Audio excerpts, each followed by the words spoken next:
Why do so many soldiers at Special Forces Selection fail land navigation? After all, they all get the same exact training, which is really good training, by the way. So why do some soldiers fail and others thrive? Well, I don't think it has much to do with an understanding of how to read a map, plot points, shoot an azimuth, or even plan a route for that matter. That is the book knowledge associated with it, and everyone that goes out there has a very in-depth understanding of this. Don't get me wrong, the course is difficult due to a portion of it being at night with the inability to use a light source, having to carry heavy weight, 65, 70 pounds, depending on how much food and water you have at that point, and the distance you have to travel. But when we look at the actual terrain of the STAR course, it isn't some special place that is more difficult to navigate in than any other place on the East Coast. In fact, I would say it's easier to navigate there than in many of the places I've been to. The high ground is vegetated with pine trees and pine grass, which is a tall yellow grass that you find on the forest floor. And if you haven't been in these types of woods, it is actually really easy to move in and you have great visibility. The draws or low areas are really where people get tripped up with the terrain. But even with the draws in mind, the overall terrain of the STAR course is really not that bad. What people often underestimate is the psychological effects of walking through the woods in the middle of the night, far away from anyone else, without the ability to use a light source. So I believe it comes down to comfortability in the woods. When someone doesn't have much experience walking through the woods, especially by themselves, they start to develop an anxiety. And that anxiety leads them to making poor decisions, a bad situation worse, or simply jumping on the road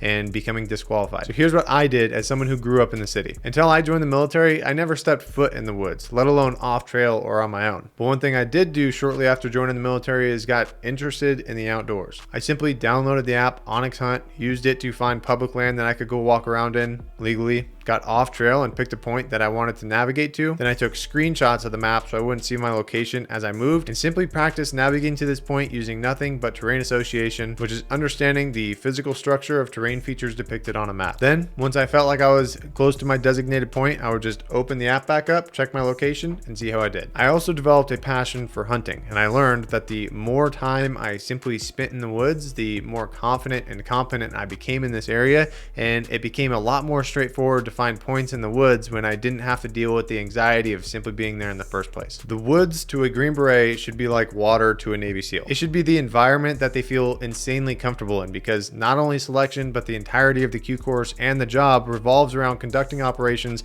in austere environments, and the most basic component of that is land navigation. One of the biggest problems I see with those who are preparing to go to Special Forces Selection is they become hyper focused on just becoming physically fit. It's obviously important to have the physical capability to get through the course, but this is the most straightforward aspect of selection. And I am a believer that most able-bodied individuals can get to the physical performance levels required of selection if they train with consistency. Also, if you want a free plan that you can use as reference for this, you can download that using the link below. But it really only gets your foot in the door. Then it comes down to your ability to navigate in the woods, work well in a team, and demonstrate your awesome interpersonal skills. Lastly, quick note here, if you're going to implement the things that I did to prepare for selection, just be smart about it. Take a GPS with you as backup, let someone know where you're going, and start small. Don't go out there day one with a crazy heavy pack and shoot for a super long distance movement. Start with shorter distances, and as your skills and comfortability increase, you can increase the intensity and the duration over time. Other than that, if you want a free land navigation guide that we used as one of the classes in the community that goes over route planning and terrain association,